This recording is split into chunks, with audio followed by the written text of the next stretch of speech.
Bienvenue à cette activité préparatoire numéro 5 qui porte sur la réplication de l'ADN. Capsule 3. Notez que les événements reliés au phénomène se déroulent simultanément et que c'est pour des raisons d'ordre pédagogique et pour simplifier que nous les présentons de façon séquentielle. Cette troisième capsule porte sur le remplacement des amorces d'ARN. Au cours des étapes précédentes, nous avons vu que là, 2 brins d'ADN ont été synthétisés. Le brin fils continu, formé d'un seul trait, et le brin fils discontinu, interrompu ou entrecoupé d'amorces d'ARN. L'étape qui suit consiste à retirer les amorces d'ARN par de l'ADN. C'est l'enzyme ADN polymérase 1 qui occupera cette fonction. L'ADN polymérase 1 est représenté par un Pacman bleu, glisse sur l'un des brins d'ADN nouvellement formés, et ce, dans le sens 5' vers 3' de ce nouveau brin.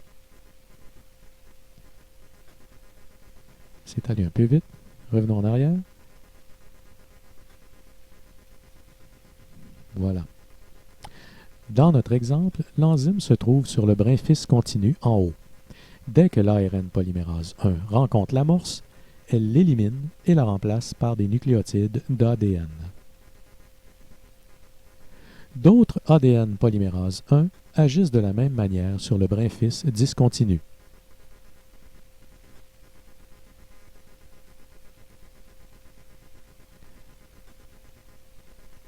Notez que l'ADN polymérase 1 est incapable de relier le nucléotide final de sa production à la suite de l'ADN préexistant.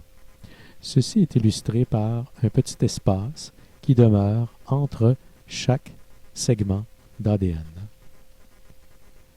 C'est l'action d'une dernière enzyme, la ligase, représentée ici par un éclair rose, qui permettra de combler ce vide.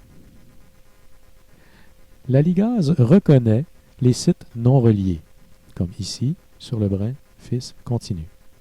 Et par une réaction de condensation, elle relie les 2 nucléotides voisins. Le même phénomène se déroule sur le brin fils discontinu.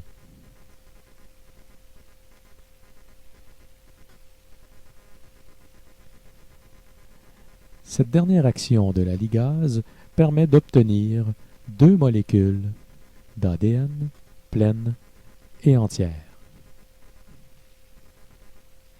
Tel que nous l'avons présenté au départ, 2 molécules d'ADN ont été générées à partir d'une seule.